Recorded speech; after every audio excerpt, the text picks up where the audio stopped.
Olá pessoal, sejam bem-vindos a mais um vídeo do nosso canal Marisson Fraga. É um prazer imenso ter você por aqui. Se você não me conhece, se você caiu aqui de paraquedas, eu sou Marisson Fraga, esse é o nosso canal e aqui nós falamos sobre questões emocionais, funcionamento da mente humana, comportamento humano. Aqui nós falamos sobre neurociência, falamos sobre psicologia, psicanálise. Então, se você se interessa por esse conteúdo, por esse assunto, você precisa se inscrever no nosso canal e ativar o sininho para você receber as nossas próximas notificações, porque aqui tem muito conteúdo relevante para você que gosta desse tipo de assunto, tá? Então, antes de entrar no assunto do vídeo, no assunto principal, eu preciso dar um recado para você que está acompanhando o nosso canal. Espero que você tenha visto o nosso vídeo anterior. No vídeo anterior eu começava exatamente falando que eu iria passar 15 dias sem produzir, mais ou menos uns 15 dias sem produzir conteúdo aqui para esse canal, porque eu estava me submetendo a uma cirurgia para retirada da vesícula, né? Só que na verdade eu fiquei internado alguns dias no hospital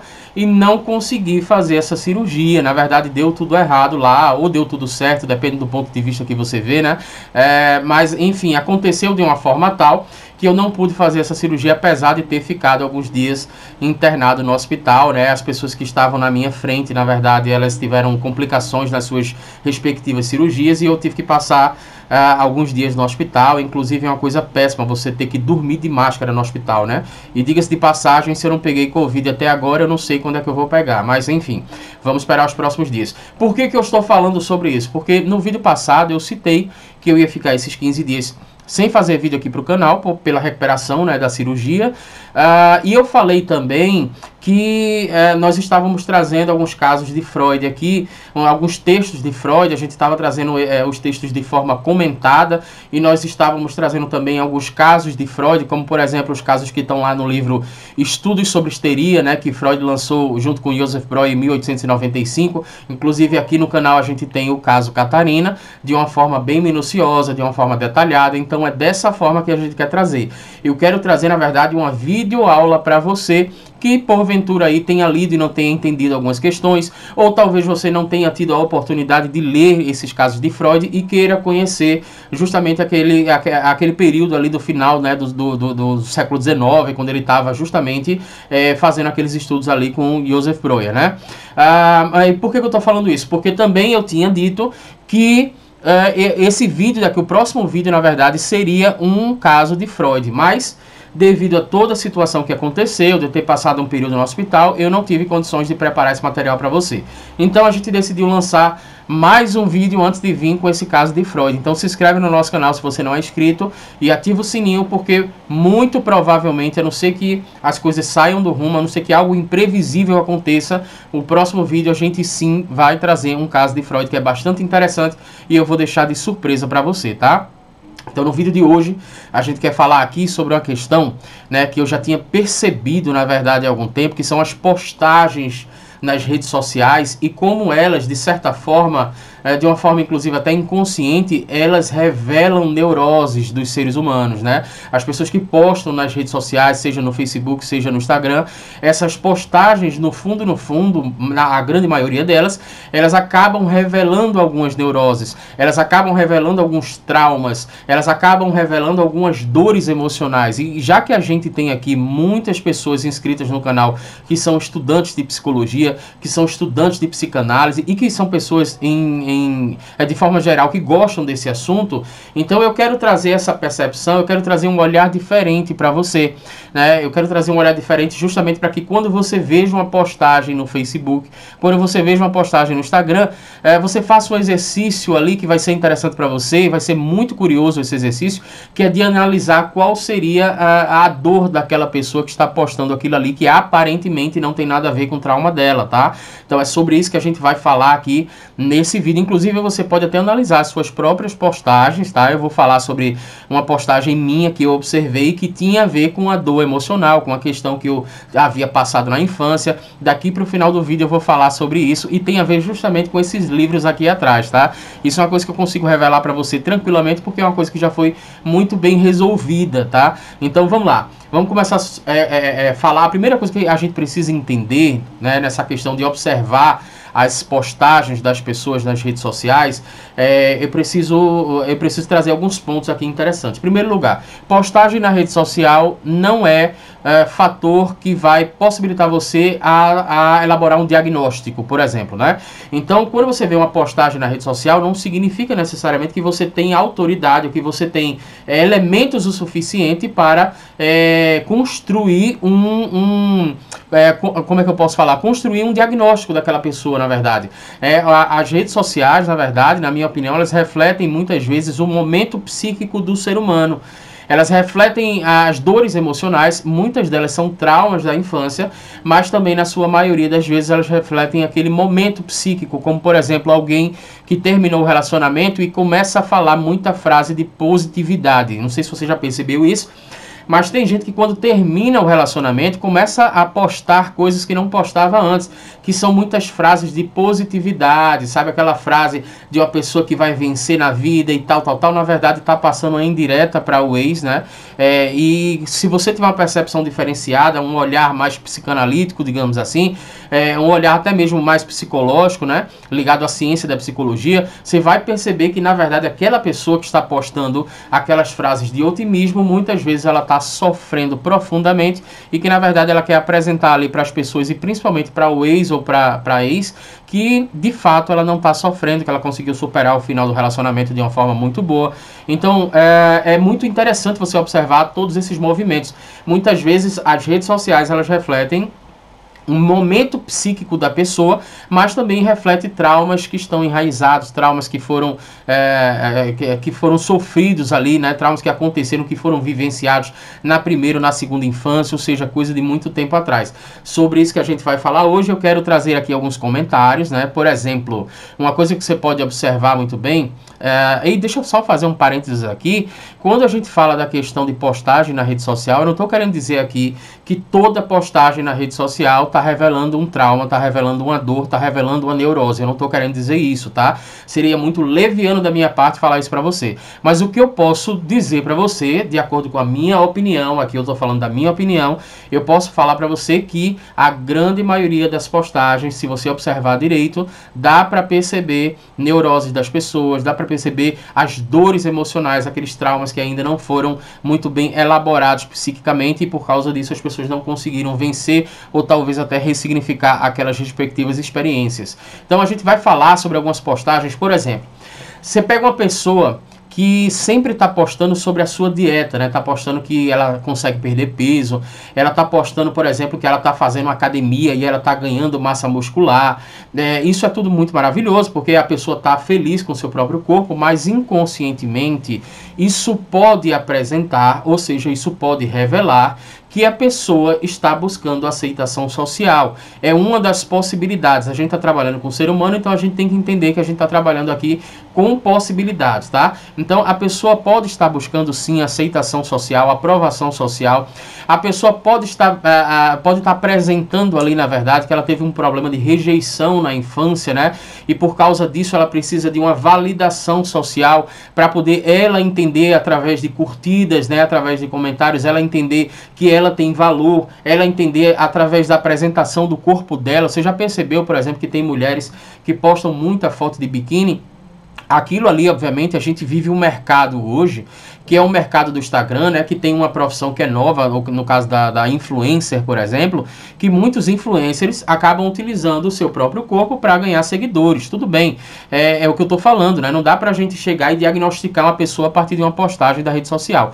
Mas também eu posso assegurar que existe muita gente que posta foto de biquíni, foto sensual, ou homem com corpo malhado. Essas pessoas, na verdade, elas podem estar revelando, provavelmente elas estão revelando, que elas têm um problema de rejeição, talvez uma rejeição que foi sofrida ali na infância, né? Uma coisa que eu quero ressaltar aqui é que a gente tem um vídeo no canal aqui falando sobre a questão da Andressa Urach, que ela gosta de tomar leite na mamadeira, né? Até hoje ela deita no colo do marido e ela gosta de tomar leite na mamadeira.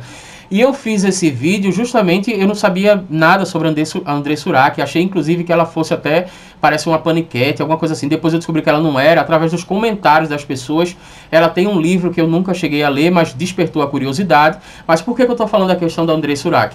Porque quando a gente fez a nossa avaliação, eu não pesquisei absolutamente nada sobre ela, mas através dos comentários das pessoas, a gente pôde perceber que sim, que a nossa linha de raciocínio estava correta, que ela sofreu problemas gravíssimos de rejeição na infância, e aí tá uma possível explicação do porquê que ela não só toma na mamadeira, né, ela gosta de tomar leite na mamadeira no colo do marido, como também ela se utiliza demais do corpo para se sobressair nas redes sociais. Então é interessante você ter esse olhar psicanalítico, essa observação, né, de uma pessoa que está estudando psicologia, está estudando psicanálise, ou simplesmente uma pessoa que se interessa pelo comportamento humano, porque você consegue perceber muitas questões. Deixa eu te dar um dado que talvez você não saiba, né? Uma pesquisa, por exemplo, de 2011 até 2017, olha só, a gente está agora em 2021, eu estou falando de uma pesquisa que saiu, um levantamento que foi feito de 2011 a 2017, que apresentou que 259 pessoas morreram de selfie. Olha isso que eu estou falando, as pessoas morreram de selfie. O que é que significa isso, Marisol? Essa contagem, diga-se de passagem, só foi feita através de notícias, tá? Porque tiveram pessoas que morreram de selfie nesse período, mas que não foram noticiados. Você tem algum amigo, eu por exemplo tenho, algum amigo ou alguma amiga que gosta de tirar selfie perigosa, gosta de se colocar num lugar de risco e gosta de tirar uma selfie? Aparentemente a pessoa está dizendo ali, né, que ela simplesmente gosta de apreciar aquela paisagem daquela natureza, mas na verdade ela está se arriscando, está colocando sua própria vida em risco, e isso também pode refletir uma necessidade de aceitação social, uma necessidade de aprovação social, uma possível rejeição que foi sofrida na infância. Faz o levantamento das pessoas que fazem esse tipo de postagem e procura perceber, se você tiver acesso a algumas pessoas, procura perceber a quantidade dessas pessoas que tiveram problemas com rejeição na infância, que, por exemplo, tiveram que enfrentar divórcio dos pais. Então, divórcio dos pais é uma coisa muito traumática para o ser humano, né? Para a criança, principalmente, que é uma esponja emocional. A criança acaba captando toda a questão da tensão emocional e muitas vezes a criança, de certa forma, ali naquele período, né, de divórcio, a criança se sente desprotegida, se sente desamparada emocionalmente, fisicamente também. Ela se sente excluída, ela se sente muitas vezes culpada. Isso cria uma ferida, isso cria um trauma, isso cria uma neurose muito grande, que às vezes se reflete anos depois. E um outro caso que a gente poderia ressaltar aqui, que também eu conheço pessoas dessa forma, né? Eu conheço, por exemplo, para citar só como exemplo aqui, uma jovem que ela sofre de depressão, tá? Pouca gente sabe que ela sofre de depressão, porque a estrutura familiar dela é uma coisa curiosa, porque a mãe dela, na verdade, não aceita que ela sofre de depressão, e ela já sabe que sofre de depressão e ela posta tudo que ela faz. Então ela vai comer, ela acaba postando na rede social, no status do WhatsApp, ela acaba postando no Facebook, ela vai para o cinema, ela simplesmente posta, ela vai ler um livro, ela simplesmente posta, tudo que ela vai fazer, inclusive dentro de casa, na rotina dela normal, ela acaba postando. Esse excesso, na verdade, esse excesso de postagens aí, esconde, na verdade, revela justamente uma falta, um vazio que tem dentro da pessoa. Então, a quantidade de postagens que a pessoa faz também pode revelar determinadas neuroses, determinados traumas e determinadas dores emocionais, determinados sofrimentos psíquicos que precisam ser tratados. E talvez você não tenha percebido ainda, mas os casais que são... Isso é levantamento comprovado, você pode pesquisar aí no Google, né? Os casais, na verdade, que eles postam menos sobre a vida deles são os casais que têm um relacionamento mais consolidado, ou seja, são pessoas mais felizes. Aqueles casais... Tem uma onda agora de tipo assim, de postar foto do marido, na verdade. Isso é uma coisa interessante aqui que eu vou falar, tá? Tem uma onda agora que é postar a foto do marido de avental, lavando os pratos em casa e dizendo assim, meu marido é perfeito, tal, tal, tal.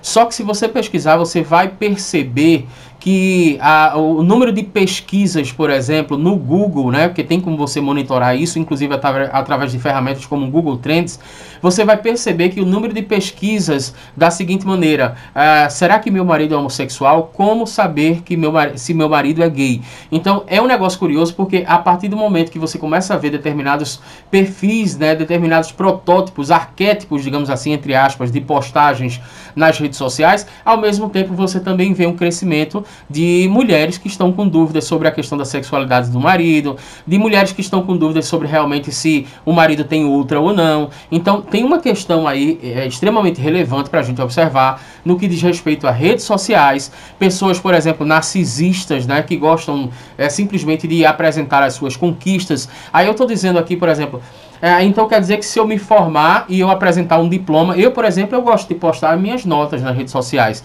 Eu gosto de postar, eu me sinto bem fazendo isso. É uma coisa que talvez eu tenha que avaliar psicanaliticamente, né? Que eu não tenha chegado ainda a essa conclusão.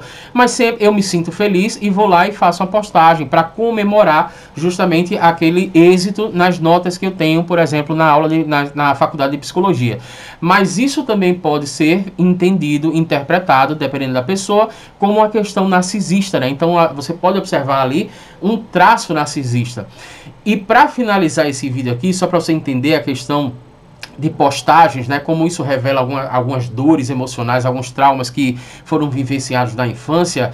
Eu não era um garoto disciplinado, a minha irmã era extremamente disciplinada. Então, a minha irmã tirava notas boas, ela chegava do colégio, ela estudava, ela fazia trabalhos, ela tinha comprometimento com esse processo e, na verdade, eu não tinha comprometimento nenhum com isso, né? Algumas pessoas até podem não acreditar, mas eu sou um cara que reprovei de ano, né? Eu sou um cara que tive muita dificuldade no colégio, muita dificuldade de me enquadrar nesse sistema educacional, que é um sistema que eu questiono muito, que eu critico muito, mas eu não vou entrar nesse mérito aqui nesse vídeo. O que eu quero que você entenda eu era um cara que tirava, eu era uma criança, na verdade, que tirava notas baixas e a minha irmã tirava notas altas. E adivinha só o que acontecia? Uma comparação muito grande lá em casa. Seja como a sua irmã, porque sua irmã tira notas boas, o que é que acontece com você? Então eu comecei, de certa forma, inconscientemente, a talvez criar uma percepção ali que eu não fosse um cara tão inteligente. E depois eu descobri o gosto pela leitura. E quando eu descobri o gosto pela leitura, eu comecei a ler de uma forma ávida. Eu comecei a ler diversos livros e comecei a me interessar por diversos assuntos. E olha só o que aconteceu. Aqui atrás você pode ver diversos livros aqui que eu tenho. Livros que foram lidos por mim. E esses livros, na verdade, eles representam um pouco isso. Eles representam inconscientemente uma tentativa durante um período da minha vida de tentar provar inconscientemente para meus pais que eu não era um cara burro, que eu também era um cara que lia, que eu também era um cara que era inteligente. Então, depois eu tive que ressignificar essa experiência, e depois que eu ressignifiquei essa experiência, eu utilizei ela ao meu favor, e agora eu utilizo o meu tempo para estudar sobre assuntos que eu acho relevantes, que são assuntos que me interessam. Por que eu estou falando sobre isso aqui? O que é que isso tem a ver com o nosso vídeo aqui? Tem a ver que durante algum tempo da minha vida, eu fiz diversas postagens nas redes sociais, procurando utilizar palavras que eram palavras muito rebuscadas, procurando simplesmente falar de temas que eram extremamente complexos, e eu tinha poucas curtidas, eu tinha poucos comentários nessas postagens. Isso acontecia no Facebook, mas olha só que interessante, eu ficava feliz por ter pouca curtida, eu ficava feliz por ter pouco comentário, porque na minha cabeça, inconscientemente, era algo que acontecia mais ou menos assim: já que as pessoas não estão curtindo, já que as pessoas não estão comentando, significa que eu sei alguma coisa que elas não sabem. Então eu não sou tão burro assim. Olha, pai, olha, mãe, eu não sou tão burro assim. Entende o que eu estou falando? Então as redes sociais revelam muito sobre a questão das suas neuroses. Eu precisei ressignificar, elaborar psiquicamente melhor essa questão que aconteceu na minha vida, e eu tenho certeza absoluta que se você observar as suas postagens nas redes sociais, você vai perceber que provavelmente tem alguma neurose, tem algum trauma, tem alguma dor emocional, tem algum desconforto psíquico que você está deixando inconscientemente a ser revelado. Então era isso que eu queria trazer para você, uma nova percepção que talvez você nunca tenha parado para pensar sobre isso. Deixa nos comentários aí abaixo se você chegou a alguma conclusão sobre você, né? Isso, obviamente, respeitando aí os seus limites. Deixa nos comentários aqui abaixo também se você já tinha parado para perceber isso, para pensar nisso, que eu quero interagir com você, porque eu não sei se você já percebeu, mas o YouTube agora virou uma rede social, né? E essa rede social, na verdade, dá pra gente interagir. Então eu quero interagir com você. Muito obrigado pela sua atenção. Um forte abraço e até o próximo vídeo.